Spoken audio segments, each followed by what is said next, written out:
ഇതെല്ലാം ജമുനാപ്പേരയുടെ കുട്ടികളല്ലേ? അതെ, ജമുനാപ്പേരയുടെ കുട്ടികളാണ്. ചിലവര് ഇത് കൊടുക്കത്തില്ല, പാലിന് സ്മെൽ ഉണ്ടാവും. പക്ഷെ ഇത് തേച്ച് പിടിക്കാൻ 3 കുട്ടി വീണ ഫീമെയിൽ ആയിരുന്നു.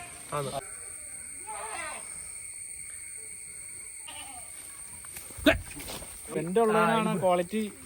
ഇവിടെ ഇങ്ങനെ വരുന്ന ഈ ബെൻഡില്ലേ, അതെ അതെ അതെ, നടുഭാഗത്ത് വരുന്ന ഒരു ബെൻഡ് കാണാൻ നല്ല ഭംഗിയത്. അതെ അതെ, കുതിര പോലെ നിൽക്കും അല്ലേ? കുതിര പോലെ. എല്ലാവർക്കും നമസ്കാരം. നമ്മൾ ഇന്ന് എത്തി നിൽക്കുന്നത് എറണാകുളം ജില്ലയിൽ പെരുമ്പാവൂർ അറക്കപ്പടി എന്ന് പറഞ്ഞ സ്ഥലത്താണ്. യുവ കർഷകന്റെ ആടുവളർത്തൽ സംരംഭം. ഇത് ജോലിയോടൊപ്പമാണ് ഈ ആടുവളർത്തൽ ലാഭകരമാക്കി മുന്നോട്ട് കൊണ്ടുപോകുന്നത്. അതും നല്ല ക്വാളിറ്റി ആടുകൾ, ഒറിജിനൽ ജമുനാപ്യാരി ആടുകളുടെ ഒരു ശേഖരം തന്നെ ഇവിടെയുണ്ട്. അതേപോലെ സിരോഹി ആടുകളൊക്കെ വളർത്തി ഒരു വരുമാന സ്രോതസ്സിലേക്ക് മാറ്റിയിരിക്കുകയാണ്. നീണ്ട 10 വർഷക്കാലം കൊണ്ട് ആടുവളർത്തൽ ലാഭകരമാക്കി മാറ്റിയിരിക്കുകയാണ് ബേസിൽ. അപ്പോൾ ഈ ഒരു മാസക്കാലം കൊണ്ട് നമ്മൾ ആടുവളർത്തൽ ലാഭകരമാക്കി മാറ്റിയ കർഷകരെയാണ് നിങ്ങൾക്ക് വേണ്ടി പരിചയപ്പെടുത്തിക്കൊണ്ടിരിക്കുന്നത്. അപ്പോൾ വീഡിയോ സ്കിപ്പ് ചെയ്യാതെ കാണണം, വീഡിയോ ലൈക്ക് ചെയ്യാൻ മറക്കരുത്. വീഡിയോ സബ്സ്ക്രൈബ് ചെയ്യാതെ ആരെങ്കിലും കാണുന്നുണ്ടെങ്കിൽ ദയവായി നമ്മുടെ ചാനൽ ഒന്ന് സബ്സ്ക്രൈബ് ചെയ്യേണ്ടതാണ്. നേരെ വീഡിയോയിലേക്ക്. ഇതിനിപ്പോൾ 4 കൊല്ലം ആയതേ ഉള്ളൂ. 4 കൊല്ലം കൊല്ലമാണോ? 4 കൊല്ലം വീണ്. അപ്പോൾ വളർച്ച കിടക്കുന്നതേ ഉള്ളൂ അല്ലേ? വളർച്ച കിടക്കണുള്ളൂ. അത്യാവശ്യം എന്തോ ബോഡി വെയിറ്റ് കാണും? ഒരു 70 കിലോ. 70 കിലോ ഉണ്ട് അല്ലേ? നല്ല ഹെയർ ഉണ്ട് അല്ലേ? ബാക്ക് നല്ല ഹെയർ ഉണ്ട്. ഒരു 6 പല്ല് 8 പല്ലൊക്കെ ആകുമ്പോഴേക്കും നല്ല രീതിയിൽ ഹെയർ, നല്ല ഹൈറ്റും വരും. നല്ല ഹെയറിൽ വരും. ഇവിടെ അത്യാവശ്യം ക്രോസിംഗ് കിട്ടുന്നുണ്ട്. അത്യാവശ്യം ക്രോസിംഗ് ഉണ്ട്. ഒരിടയ്ക്ക് ഒന്ന് കുറഞ്ഞതായിരുന്നു. ബ്രഷിങ് ഈരി കൊടുത്താൽ താഴോട്ട് വളരില്ലേ? ഇത് നന്നായിട്ട് നല്ല സൗന്ദര്യമുള്ള ആടുകളാണ് ഈ ജമുനാപ്പേരി എന്ന് പറയുന്നത്. നന്നായിട്ട് ചീകിട്ട് കൊടുക്കുകയാണെങ്കിൽ രോമവും ബുഷ് കാണാനായിട്ട് നല്ല ഭംഗിയായിരിക്കും. അതെ അതെ അതെ. എൻ്റെ ഒരു ബേസിൽ ജോയ്, എറണാകുളം ജില്ലയിലെ പെരുമ്പാവൂരിന്ന് ഒരു 7 കിലോമീറ്റർ മാറി അറക്കപ്പടി എന്ന് പറഞ്ഞ സ്ഥലമാണ് പ്രോപ്പർ. ഇപ്പോൾ ഒരു ഏകദേശം ഒരു 10 വർഷത്തോളമായിട്ട് ആടുകൾ വളർത്തലിൽ ഉണ്ട്. എൻ്റെ ജോലിയുടെ സൈഡായിട്ട് സൈഡായിട്ടാണ് ആട് ഫാം കൊണ്ട്. സൈഡായിട്ടാണ്, വേറെ ജോലിയോടൊപ്പം. ഇത് നമുക്കൊരു ക്രൈസാണ്. ഒരു മലബാറി ആട് വളർത്തി തുടങ്ങിയതാണ് ഏകദേശം 10 വർഷത്തോളമായി. ഇപ്പോൾ അതിനുശേഷം പല ബ്രീഡുകളെ വളർത്തി. ഇപ്പോൾ കുറച്ച് ആടുകളാണ് കയ്യിലുള്ളൂ. സെലക്റ്റീവായിട്ടുള്ള കുറച്ച് ആടുകൾ. ഒരു 20ഓളം ഫീമെയിൽ ഉണ്ടായിരുന്നു 1 വർഷം മുന്നേ വരെ. അപ്പോൾ ഞാനും അനിയനും കൂടിയായിരുന്നു വളർത്തിക്കൊണ്ടിരുന്നത്. അപ്പോൾ പിന്നെ ജോലി തിരക്കുകൾ കാരണം എണ്ണം കുറയ്ക്കേണ്ട വന്നു. ഇപ്പോൾ ഏകദേശം ഒരു 10-15 ആടുകളാണ് ഇപ്പോൾ നിലവിലുള്ളത്. ഇപ്പോൾ മെയിലായിട്ട് 2 മെയിലുണ്ട്. ബീറ്റലിൻ്റെ മെയിലുണ്ടായിരുന്നു, അതിനിപ്പോൾ കൊടുത്താണ്. അത്യാവശ്യം ലാഭകരമായ രീതിയിൽ തന്നെയാണ് പോയിക്കൊണ്ടിരുന്നത്. അപ്പൊ ഇനിയിപ്പം ആ പ്രധാന ചോദ്യം ചോദിക്കേണ്ട ആവശ്യമില്ല, ആട് വളർത്തൽ ലാഭകരമാണോ? അതെ അതെ, അതിനെ കുറിച്ച് അറിയാൻ വേണ്ടിയാണ് നമ്മുടെ യാത്ര. ഞങ്ങൾ ലാഭകരമായിട്ട് കൊണ്ടുവരുന്നത്. നമ്മൾ ഇതിൻ്റെതായ ഇതിൽ നിന്നുള്ള വരുമാനങ്ങൾ നമ്മൾ തന്നെ കുറെ കണ്ടെത്തണം, എന്നാലാണ് ലാഭകരമായിട്ട് മുന്നോട്ട് പോകുന്നത്. പാല് വിൽക്കുന്നുണ്ടായിരുന്നു 120 രൂപ റേറ്റിനാണ് ഇവിടെ പാല് കൊടുത്തോണ്ടിരുന്നത്. പിന്നെ ആട്ടിൻകാഷ്ടത്തിന് അത്യാവശ്യം നല്ല ഡിമാൻഡ് ഉണ്ട്. ആദ്യം 200 രൂപയ്ക്കാണ് ആദ്യം മുതൽ കൊടുത്തോണ്ടിരുന്നത്. ഇപ്പം 300 രൂപ ചാക്കിയാണ് കൊടുക്കുന്നത്. അത് നമുക്ക് കറക്റ്റായിട്ട് ഒരു 2 മാസം കൂടുമ്പോൾ വിറ്റ് പോകുന്നുണ്ട്. പിന്നെ ക്രോസിംഗ് ആണ് പിന്നെ നമ്മുടെ വേറൊരു വരുമാനം. ഒരിടയ്ക്ക് അത്യാവശ്യം നല്ല ക്രോസിംഗ് ആയിരുന്നു. പിന്നെ മാർക്കറ്റ് ഒന്ന് കുറഞ്ഞു കഴിഞ്ഞപ്പോൾ ക്രോസിംഗ് കുറഞ്ഞായിരുന്നു. വീണ്ടും ഇപ്പോൾ ആട് വിപണി ഒന്നുകൂടെ സജീവമായിട്ടുണ്ട്. ഇപ്പോൾ ക്രോസിംഗ് അത്യാവശ്യം വീണ്ടും വന്നു തുടങ്ങിയിട്ടുണ്ട്. ഞാൻ പുതിയൊരു മീറ്റലിനെ മേലും എടുക്കണം. ജമുനാപ്യാരിയും സിരോഹിയാണ് അല്ലേ? നിലവിലിപ്പോൾ ജമുനാപ്യാരിയും സിരോഹിയാണ്. ഇതിക്ക് മുന്നേ ബീറ്റലുണ്ടായിരുന്നു. ബീറ്റലിൻ്റെ ഫീമെയിലുകൾ 5-6 ഫീമെയിൽ ഉണ്ടായിരുന്നു, മെയിലുണ്ടായിരുന്നു. അപ്പോൾ മലബാറി ആടുകളിൽ നിന്ന് എന്ത് മേന്മയാണ് ഈ ബ്രീഡ് ആടുകൾക്കുള്ളത്? മലബാറി ആടുകളെക്കായും തൂക്കത്തിൽ, വളർച്ചയിലും ഒക്കെ, പാലുൽപാദനത്തിലും നല്ല ഗണ്യമായ വ്യത്യാസമുണ്ട് ബ്രീഡ് ആടുകൾ. പിന്നെ മലബാറി ആടുകൾ വളർത്തി തുടങ്ങി കാര്യങ്ങൾ പഠിച്ചതിന് ശേഷം ബ്രീഡ് ആടുകളിലേക്ക് പോകുന്നതായിരിക്കും ഏറ്റവും ബെറ്റർ. പക്ഷേ ബ്രീഡ് ആടുകൾ വളർത്തുകയാണെങ്കിൽ നമുക്ക് എണ്ണത്തിൽ കുറച്ച് വളർത്തുന്നവർക്ക് ബ്രീഡ് ആടുകളാണ് ഏറ്റവും ലാഭകരം. ബ്രീഡ് ആടുകൾക്ക് കുട്ടികൾക്ക് നല്ല വിലയുണ്ട്, ക്വാളിറ്റിക്ക് അനുസരിച്ച് വിലയുണ്ട്. നല്ല ക്വാളിറ്റി ആടുകൾ വളർത്തി കഴിഞ്ഞാൽ നല്ല വിലയ്ക്ക് തന്നെ വിൽക്കാം. അതുകൂടാണ്ട് പാലുൽപാദനത്തിൽ മലബാറിനെ അപേക്ഷിച്ച് നല്ല വ്യത്യാസമുണ്ട് ബ്രീഡ് ആടുകൾക്ക്. ഇപ്പോൾ നമ്മളൊരു വീട്ടാവശ്യത്തിന് 2 ആട് വളർത്തുകയാണെങ്കിൽ പോലും ക്വാളിറ്റി ഉള്ള ആട് വളർത്തുക. നല്ല ആട് വളർത്തി കഴിഞ്ഞാൽ അതിൻ്റെ കുട്ടീനെ നല്ല വിലയ്ക്ക് വിൽക്കാം. ഒരു വീട്ടിലേക്ക് ആവശ്യമായ പാലിൻ്റെ കാര്യത്തിൽ വേറെ അന്വേഷിക്കേണ്ട കാര്യമില്ല.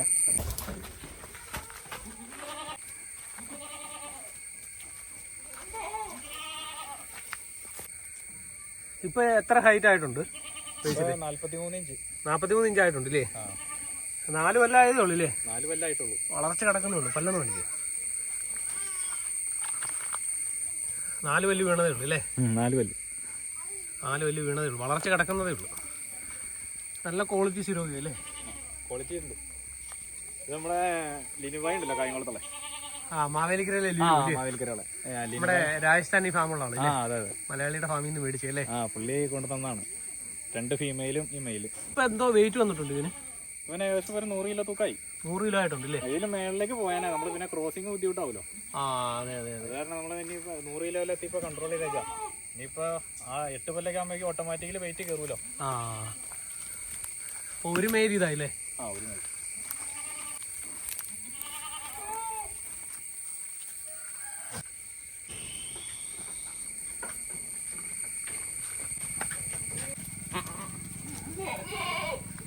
ഇത് പർപ്പസരി അല്ലേ? ഇവനിപ്പോ എത്ര മാസമായിട്ടുണ്ട്? അവിടെ കുട്ടി ചെയ്തല്ലേ? ഇവിടെ കുട്ടിയാ. ഇപ്പൊ എത്ര പ്രായമായിട്ടുണ്ട് ഇതിന്? ഇവനിപ്പോ ഒരു 7.5 മാസം പ്രായം. 7.5 മാസം ഉണ്ട് ഇല്ലേ? നല്ല ബെൻഡുണ്ട്, അത്യാവശ്യം നല്ല വളർച്ച കിട്ടും. വളർച്ച വരും. ഇത് നമ്മുടെ ലിനുവായി കൊണ്ട് തന്നെ ആയത് ആണല്ലേ? അതെ.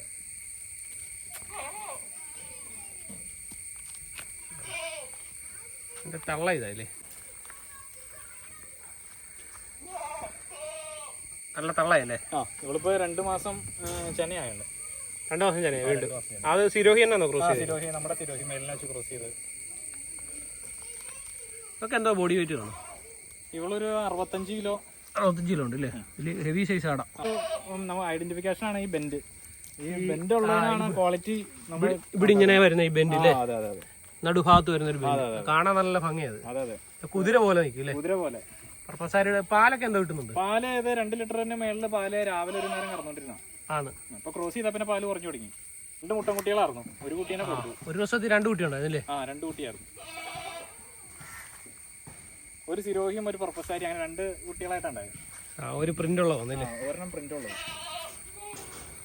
ഈ എല്ലാരും ധരിച്ചു വെച്ചേക്കുന്നത് പർപ്പസരിയും സിരോഹിയും രണ്ടും രണ്ടാന്നാ? ഒറ്റ ബ്രീഡ് തന്നെയാണ്. കളർ ചേഞ്ച് മാത്രമേ ഉള്ളൂ. പർപ്പസാരി, ഈ കളറിനെ പർപ്പസാരി എന്ന് വിളിക്കുന്നതേ ഉള്ളൂ. യഥാർത്ഥത്തിൽ ബ്രീഡ് സിരോഹിയാണ്.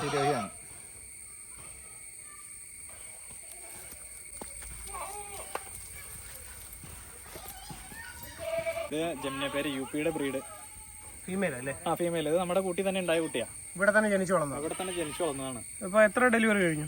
കടിഞ്ഞൂൽ പ്രസവത്തിൽ ഇപ്പൊ ക്രോസ് ചെയ്തേക്കണം. ക്രോസ് ചെയ്തേ ഉള്ളൂ? അതെ അതെ. ഇതൊക്കെയാണ് അവർക്കടെ ഈ മുഖത്തെ ഒരു പ്രത്യേകത അല്ലേ? അതെ അതെ. പിന്നെ ഹെയർ കീഴ്ത്താടി ഇങ്ങനെ മുമ്പോട്ടിരിക്കും. അതെ അതെ. പിന്നെ ചെവി ഇങ്ങനെ മുമ്പോട്ട് തുറന്ന്, ചെവി ഓല മടക്ക് പോലെ ഫ്രണ്ടിലേക്ക്, ഇലയപ്പം പോലെ മുന്നോട്ട് തുറന്ന ചെവി. അതൊക്കെ എമിനാപ്പരുടെ. പിന്നെ ബാക്ക് സൈഡിലെ ഹെയർ.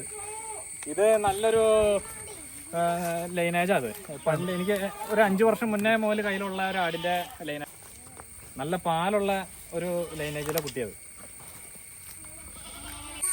ഈ ബ്രീഡാടുകളെ വളർത്തി ഏതൊക്കെ രീതിയിലാണ് വരുമാന സ്രോതസ് കണ്ടെത്തുന്നത്? ഞങ്ങൾ വരുമാന സ്രോതസ്സിൽ ലാഭകരമായിട്ട് പോയിക്കൊണ്ടിരുന്നത് പാല്, ക്രോസിങ്, പിന്നെ ആട്ടിൻകാഷ്ടം, പിന്നെ കുട്ടികളാണ്. പിന്നെ വേറൊരു നമ്മുടെ മെയിൻ വരുമാന മാർഗം. അപ്പോൾ നമുക്ക് പാലും ക്രോസിങ്ങും ഉണ്ടെങ്കിൽ നമുക്ക് ഇവർക്കുടെ തീറ്റ ചെലവും ബാക്കി കാര്യങ്ങളെല്ലാം മുന്നോട്ട് പോകും. അതൊക്കെ നമ്മൾ തന്നെ നമ്മുടെ വരുമാന മാർഗ്ഗങ്ങൾ നമ്മൾ തന്നെ കണ്ടെത്തുകയാണ് ഏറ്റവും ബെറ്റർ. പിന്നെ ആട്ടിൻകാഷ്ടം ഒരു ലാഭകരമായ ഒരു വരുമാന സ്രോതസ്സാണ്. കറക്റ്റായിട്ട് അത് നമ്മൾ കളക്ട് ചെയ്ത് മാർക്കറ്റ് ചെയ്യുകയാണെങ്കിൽ നല്ല രീതിയിൽ ഒരു ചാക്കിന് 300 രൂപ വിലയ്ക്ക് നമുക്ക് വിൽപ്പന നടത്താം. പാല് നമ്മളൊരു 10-15 ആട് വളർത്തുന്ന ആൾ ഒരു 3 ലിറ്റർ പാല് കൊടുക്കാൻ കഴിയുകയാണെങ്കിൽ തീറ്റ ചെലവ് നടക്കും. ക്രോസിംഗ് എന്നുള്ള വരുമാനം നമ്മുടെ പണിക്കാശായിട്ട് വരും. കുട്ടികളെ വിൽക്കുന്നത് നമ്മുടെ ലാഭത്തിലേക്ക് വരും. അപ്പോൾ ഞങ്ങൾ ആ രീതിക്കാണ് പോയിക്കൊണ്ടിരുന്നത്. ആദ്യമേ മുതൽ തന്നെ ഒരു 8 വർഷത്തോളമായിട്ട് തന്നെ പാല് കൊടുക്കുന്നുണ്ടായിരുന്നു. അത് നമ്മൾ 3 മാസം വരെ കുട്ടികളെ കുടിപ്പിച്ച് കഴിഞ്ഞിട്ട് ഉള്ള പാലാണ് നമ്മൾ കളക്ട് ചെയ്തുകൊണ്ടിരുന്നത്. പിന്നെ 1 മാസം പ്രായമാകുമ്പോൾ മുതൽ കുട്ടികളെ കൈത്തീരെടുക്കുകയാണെങ്കിൽ ഇടിപ്പിച്ച് ശീലിപ്പിക്കുകയാണെങ്കിൽ ഒരു 3 മാസമൊക്കെ ആകുമ്പോഴേക്കും അത്യാവശ്യം നല്ല രീതിയിൽ ഗ്രോത്തിൽ കയറി വരികയും ചെയ്യും. ആടുവളത്തിൽ ലാഭകരമായിട്ട് മുന്നോട്ട് പോകാനും പറ്റും. പ്രധാനമായിട്ടൊരു ചോദ്യം ചോദിക്കാനുള്ളത്, നമ്മളിപ്പോൾ 3-4 വീഡിയോ അടുപ്പിച്ച് ചെയ്തതെല്ലാം നല്ല ക്വാളിറ്റിയുള്ള ആടുകളെ വളർത്തുന്നതാണ്. അപ്പോൾ കേരളത്തിലുള്ള കുറേ കർഷകർ ക്വാളിറ്റിയുള്ള ആടുകൾ അന്വേഷിക്കുന്നുണ്ട്. അപ്പം പലയിടത്തും ഈ ഇറച്ചിയാടുകൾ വന്ന് പറയുന്നു. അപ്പം അവിടെയൊക്കെ പോയിട്ട് അവർ എടുക്കാൻ തയ്യാറാകുന്നില്ല. അപ്പം നല്ല ആടുകൾ ബേസിലിനെ പോലുള്ള കർഷകർ എവിടെ നിന്നാണ് കളക്ട് ചെയ്തത്? ഞാൻ ഇപ്പോൾ നിലവിലിപ്പോൾ എൻ്റെ സിരോഹിയുടെ മെയിലും ഫീമെയിലൊക്കെ ഞാൻ കളക്ട് ചെയ്തത് മാവേലിക്കരയുള്ള ലിനുബായിയുടെ അടുത്തുനിന്ന്, ആലപ്പുഴ ജില്ലയിൽ. അതെ അതെ. ലിനു ചേട്ടൻ നല്ല ക്വാളിറ്റി ഉള്ള ആടുകളെ ഉത്തരവാദിത്വത്തോടുകൂടി ക്വാറന്റൈൻ ചെയ്ത് വാക്സിനേഷൻ എല്ലാം കഴിഞ്ഞ് നമുക്ക് കൊണ്ടുതരുന്നതാണ്. നമ്മൾ ഏത് ക്വാളിറ്റിയിൽ വേണമെന്ന് പറഞ്ഞാലും ആ ക്വാളിറ്റി ആടുകളെ തന്നിരിക്കും. അപ്പൊ അദ്ദേഹത്തിന് ഈ രാജസ്ഥാനി ഫാം ഉണ്ട് അല്ലേ? അദ്ദേഹത്തിന് രാജസ്ഥാനിലെ ഫാമുണ്ട്. അവിടെ നല്ല കണക്ഷനാണ്. അദ്ദേഹം അവിടുന്ന് കർഷകരുടെ അടുത്തുനിന്ന് നേരിട്ട് കളക്ട് ചെയ്ത് കൊണ്ടുവരുന്നതാണ്. മാർക്കറ്റിൽ നിന്ന് കൊണ്ടുവരുന്ന ആടുകളല്ല. അപ്പൊ അതാകുമ്പോൾ അത്യാവശ്യം നല്ല ക്വാളിറ്റി ഉള്ള ആടുകളെ കിട്ടും. ക്വാളിറ്റി ഉള്ള ആടുകളെ കിട്ടും. അതിന്റെ കുട്ടികളെ നമുക്ക് അത്യാവശ്യം നല്ല രീതിയിൽ വിൽപ്പനയും നടക്കും. സൈസിലും വരും, പാലുൽപാദനത്തിലും എല്ലാം ഉത്തരവാദിത്തമായിട്ട് മേടിക്കാനും പറ്റും. ഉത്തരവാദിത്തമായിട്ട് മേടിക്കാൻ പറ്റും.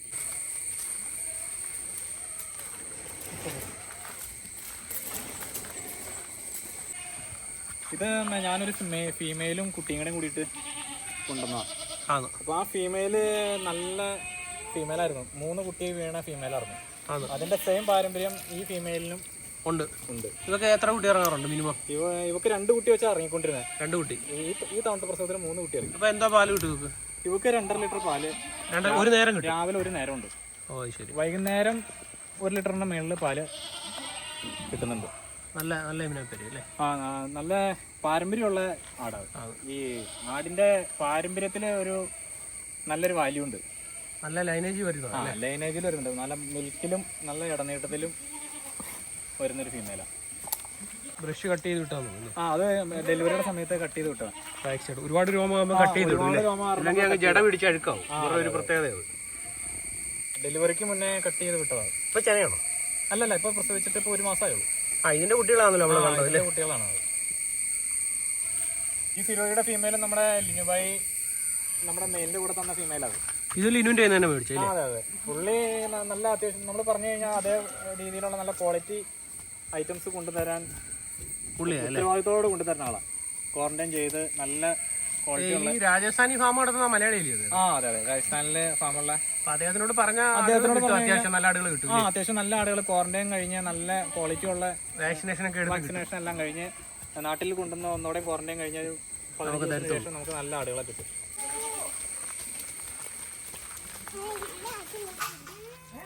ഇതെല്ലാം ജമുനാപ്പേരയുടെ കുട്ടികളല്ലേ? അതെ, ജമുനാപ്പേരയുടെ കുട്ടികളാണ്.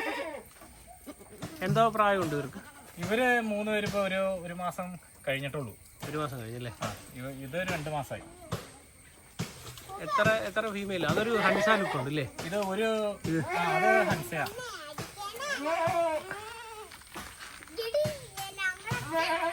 കൊന്നേലെ കഴിക്കില്ല? കൊന്നാലേ കഴിക്കും. നമ്മള് സ്ഥിരമായിട്ട് ആടുകൾ കൂടുതൽ നടന്ന സമയത്ത് സ്ഥിരമായിട്ട് കൊടുത്തോണ്ടിരുന്ന തീറ്റ കൊന്നച്ചപ്പാണ്. ചിലവര് ഇത് കൊടുക്കത്തില്ല, പാലിന് സ്മെൽ ഉണ്ടാവും. പക്ഷെ ഇത് തീറ്റി പിടിക്കുകയാണെങ്കിൽ കൊന്നച്ചപ്പ് നല്ല പ്രോട്ടീനും കാൽസ്യം ഒക്കെ ഉള്ള ഇലയാണ്. ഞങ്ങളുടെ മെയിൻ ആയിട്ട് ആടുകൾക്ക് കൊടുത്തോണ്ടിരുന്നത് ഈ കൊന്നച്ചപ്പാണ്. ഈ ജമുനാപ്പേരയ്ക്ക് പൊതുവെ ഒരു കുട്ടി ഉണ്ടാകത്തോളം എന്ന് പറഞ്ഞാൽ ശരിയാണ്? അത് ചുമ്മാ പറയണ. 3 കുട്ടി വരെയും ഉണ്ടാവാറുണ്ട്.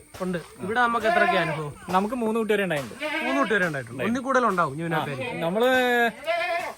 ഞങ്ങൾ അധികം 2 കുട്ടികൾ ഉണ്ടാവുന്ന ഫീമെയിലുകളെയാണ് നിർത്താറ്.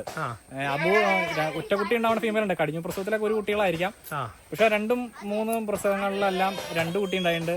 4ാമത്തെ പ്രസവത്തിൽ 3 കുട്ടി ഉണ്ടായിട്ടുണ്ട്. അത് ശരി. അപ്പൊ ഇവർക്ക് ഇപ്പൊ ഇറങ്ങിയിരിക്കുന്ന എത്ര കുട്ടികളാണ്? ഇത് ഇപ്പൊ 4ാമത്തെ പ്രസവത്തിൽ ഇറങ്ങിയ 3 കുട്ടികൾ. 3 കുട്ടികളുണ്ട്. 2 വർഷം മുന്നേ 2 ആട് 3 കുട്ടികളെ ഇറക്കിയിട്ടുണ്ട്. 2 കുട്ടികൾ ആവറേജ് നമുക്ക് കിട്ടാറുണ്ട്.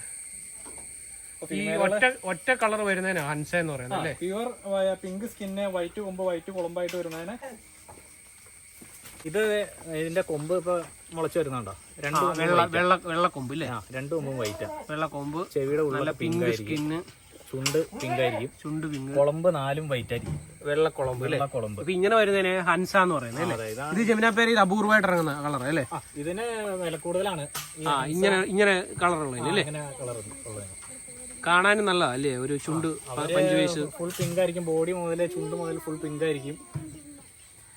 അപ്പൊ ജമുനാപ്പേരയിൽ ഹൻസ ഉണ്ടെന്ന് പലർക്കും അറിയത്തില്ല. അപ്പൊ ഹൻസ എന്ന് പറയുമ്പോൾ ആൾക്കാർ UP-യിൽ ഏറ്റവും കൂടുതൽ വില ഉള്ള ജമുനാപ്പേരയിൽ ഉള്ള ബ്രീഡാണ് ഹൻസ.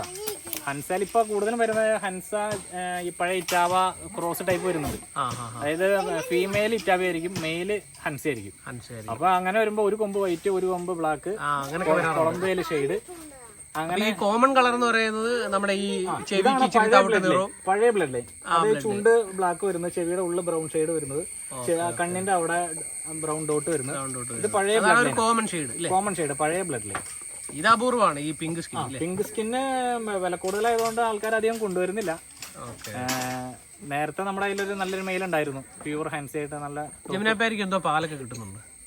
ജമുനാപ്പേരിക്ക് 2.5 ലിറ്റർ രാവിലെ ഒരു നേരം കറന്നുകൊണ്ടിരുന്ന ആട്. അത്രയും കിട്ടും. വൈകിട്ട് അതേപോലെ തന്നെ 1 ലിറ്ററിന് മേളിൽ വൈകിട്ട് കിട്ടും. പാലുൽപാദനത്തിൽ നല്ല പേര് കേട്ട, പാലുൽപാദനത്തിൽ നല്ല പേര് കേട്ട ഒരു ബ്രീഡാണ്. അപ്പോൾ അങ്ങനെയുള്ള മേന്മകൾ ജമുനാപ്പേരിക്ക് ഉണ്ട്. ഞാൻ ജമുനാപ്പേരിയുടെ 10-12 ഫീമെയിലുകൾ വളർത്തിക്കൊണ്ടിരുന്നതാണ്. ജമുനാപ്പേരി ആയിരുന്നല്ലോ ഇവിടെ നമ്മൾ വളർത്തിക്കൊണ്ടിരുന്ന ജമുനാപ്പേരി ആയിരുന്നു. അപ്പൊ ജമുനാപ്പേരി വളർത്തുന്ന ബേസിൽ നിന്നാണ് കേരളം മൊത്തം അറിയാവുന്നവർക്ക് നല്ല ക്വാളിറ്റി ഉള്ള ജമുനാപ്പേരി ഇവിടെ ഉണ്ടായിരുന്നു. ഇവിടെ സംരക്ഷിക്കുന്നുണ്ടല്ലോ. അതെ, നമ്മളത് നിർത്താതെ കൊണ്ടുനടക്കുന്നുണ്ട്. ഇത് പഴയ ബ്ലഡ് ലൈൻ ആയതുകൊണ്ട് നിർത്തിയതാ. ഹൻസ ഫീമെയിലുകൾ നമ്മുടെ കയ്യിൽ അത്യാവശ്യം ഉണ്ടായിരുന്നു. കാരണം നമ്മുടെ കേരളത്തിൽ ഫേമസ് ആയ ആട് ജമുനാപ്പേരി എന്ന് പേരെടുത്ത ആടും ജമുനാപ്പേരിയാണ്. പക്ഷെ ആരുടെയും കയ്യിൽ ഈ സാധനം ഇല്ല. പലരോടും ചോദിക്കുമ്പോൾ അവർ പറഞ്ഞത് ഒരു കുട്ടി കിട്ടുന്നുണ്ട്, നഷ്ടമാണ്, ഒഴിവാക്കുകയും ചെയ്യും. പക്ഷെ കാണാൻ ഇതുപോലെ സൗന്ദര്യമുള്ള ആട് വേറെ ഇല്ല. ഇടമേല് ഞാനൊരു 8 വർഷത്തോളമായിട്ട് എൻ്റെ കയ്യിലുണ്ട്. ഒരു 10ഓളം മെയിലുകളെ കൈമറിഞ്ഞ് നമ്മുടെ കൂട്ടിൽ ഫാമിലി കയറി ഇറങ്ങി പോയിട്ടുണ്ട്. ഇപ്പോൾ ലാസ്റ്റ് വന്ന മെയിലാണിത്. ജമുനാപ്പേരിനെ ഞാൻ നിലനിർത്തി പോരാൻ കാരണം ജമുനാപ്പേരി മലബാറികൾക്ക് അല്ലെങ്കിൽ നമ്മുടെ ഇവിടെ ക്രോസിങ്ങിന് വരുന്ന ഏറ്റവും കൂടുതൽ ആടുകളും മലബാറി ആടുകളാണ്, നാടൻ ആടുകൾ. അപ്പോൾ അങ്ങനത്തെ ഉള്ള ആടുകളിൽ ജമുനാപ്പേരിക്ക് അത്യാവശ്യം നല്ല റിസൾട്ട് ഉണ്ട്. അതേപോലെ തന്നെ സിരോഹി മെയിൽ ഇപ്പോൾ ഒരു 5-6 വർഷത്തോളമായിട്ട് നിർത്തിപ്പോരുന്നുണ്ട്. അപ്പോൾ ഈ സിരോഹി മെയിൽ നിർത്താൻ മെയിൻ കാരണം ഈ സാധാരണക്കാരായ കർഷകരാണ് ഇവിടെ ക്രോസിങ്ങിന് വരുന്നത്, മലബാറി നാടൻ ആടുകൾ. ഏറ്റവും കൂടുതൽ റിസൾട്ട് മീറ്റ് പെർസെൻറ്റേജിൽ ഗ്രോത്തിൽ റിസൾട്ട് വരുന്ന ഒരു ബ്രീഡാണ് സിരോഹി. അപ്പോൾ അവർക്ക് നമ്മുടെ സാധാരണക്കാരായ കർഷകർ വരുന്ന അവർ 5-6 മാസം കഴിയുമ്പോൾ ഒരു മുട്ടൻകുട്ടിയാണെങ്കിൽ അതിനെ പിടിച്ചു കൊടുക്കുമ്പോൾ ഒരു കച്ചവടക്കാരൻ വരുമ്പോൾ അതിൻ്റെ തൂക്കത്തിനനുസരിച്ചാണ് കാശ് കിട്ടുന്നത്. അപ്പോൾ സിരോഹിയുടെ മെയിലാകുമ്പോൾ അത് ക്രോസ് ചെയ്ത് വരുന്ന കുട്ടികൾക്ക് മീറ്റ് പെർസെൻറ്റേജ് നല്ല രീതിയിൽ കയറി വരും. അപ്പോൾ അവർക്ക് 5-6 മാസം കൊണ്ട് അത്യാവശ്യം തെറ്റില്ലാത്ത രീതിയിൽ ലാഭകരമായ രീതിയിൽ കുഞ്ഞുങ്ങളെ കൊടുക്കാൻ പറ്റും. അപ്പോൾ ഇപ്പോൾ വീണ്ടും വരുന്ന ആടുകൾ ഇപ്പോൾ ലാസ്റ്റ് ഇപ്പോൾ നമ്മുടെ ഒരു സുഹൃത്ത് മലബാറി ആടയിൽ ഇതിക്ക് മുന്നേ ഉണ്ടായിരുന്ന സിരോഹി മുട്ടനെ വെച്ച് ക്രോസ് ചെയ്തിട്ട് 4 മാസമായ പാലുകൂടി മാറിയ കുട്ടീനെ വിറ്റത് 13,500 രൂപയ്ക്കാണ്. അപ്പോൾ ഒരു നാടൻ മലബാറി ആടയിൽ ഇറങ്ങിയ കുട്ടീനെ 13,500 രൂപയ്ക്ക് പുള്ളിക്ക് വിൽക്കാൻ കഴിഞ്ഞ കാരണം ഈ തവണ വന്നിട്ട് വീണ്ടും സിരോഹീനെ വെച്ചിട്ടാണ് ക്രോസ് ചെയ്ത് പോയത്. അപ്പോൾ അങ്ങനെ റിസൾട്ട് നാട്ടിൽ ഇപ്പോൾ ക്രോസ് ചെയ്യാൻ വരുന്നവർക്ക് കിട്ടിയാലാണ് നാളെയും അവർ പറഞ്ഞിട്ടും ബ്രീഡ് മുട്ടന്മാരെ തിരക്കി വന്ന് നമുക്ക്. എത്ര രൂപയാണ് ക്രോസിംഗ് ചാർജ് വാങ്ങിക്കുന്നത്? നമ്മൾ pure breed to pure breed 1000 രൂപയും ക്രോസ് ബ്രീഡ് മലബാറിയൊക്കെ 500 രൂപയ്ക്കാണ് ക്രോസ് ചെയ്യുന്നത്.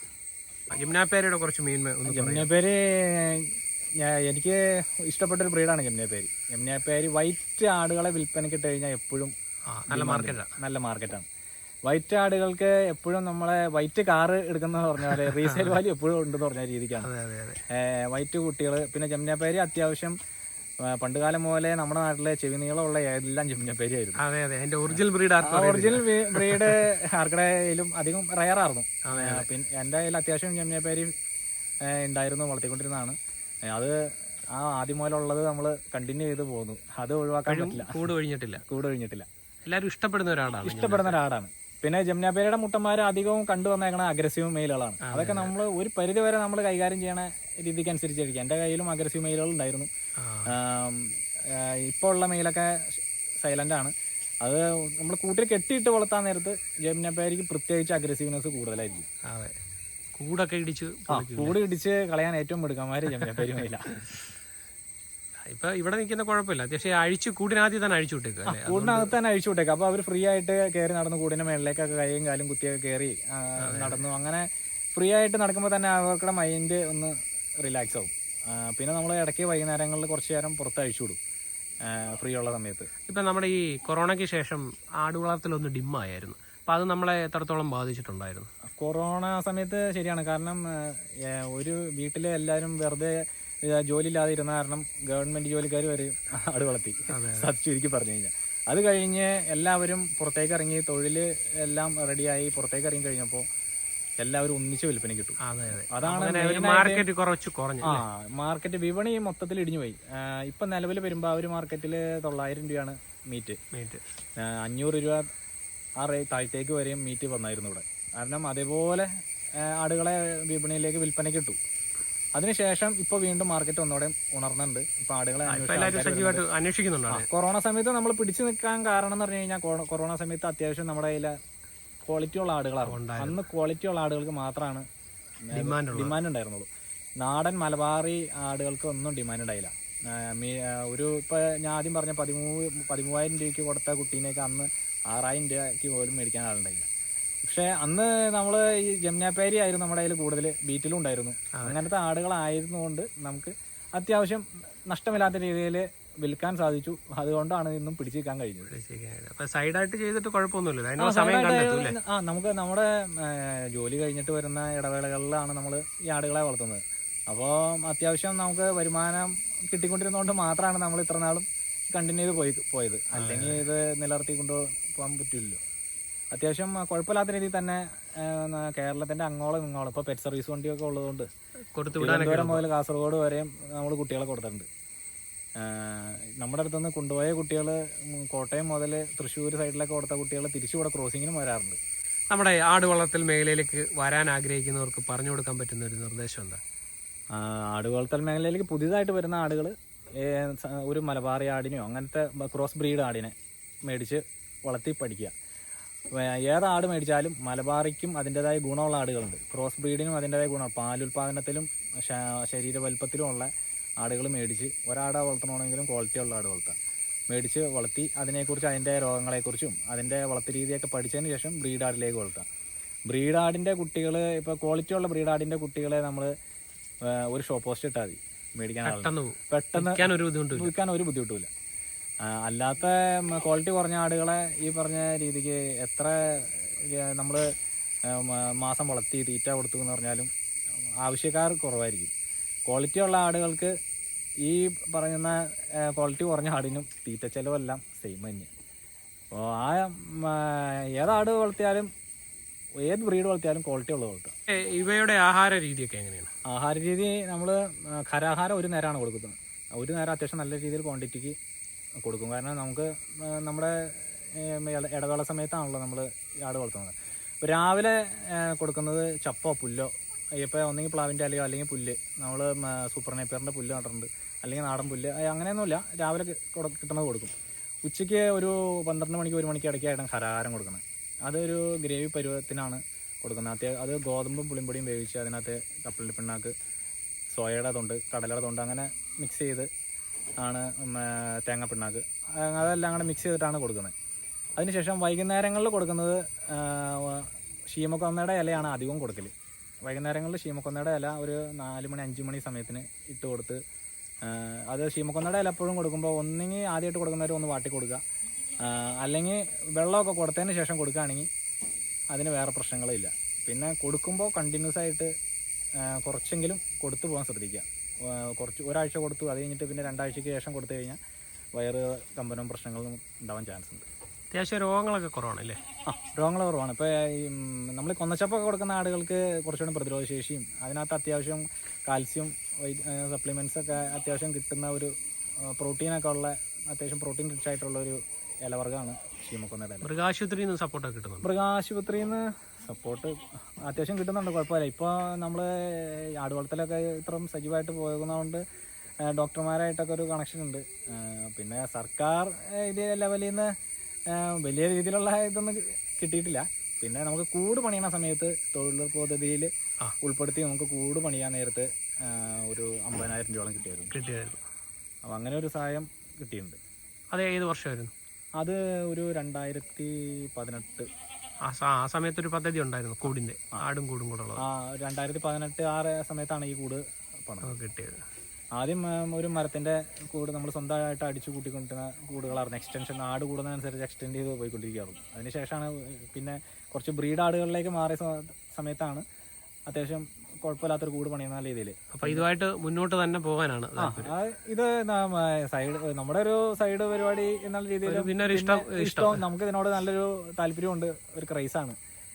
നല്ല നല്ല ആടുകളെ വളർത്തണം.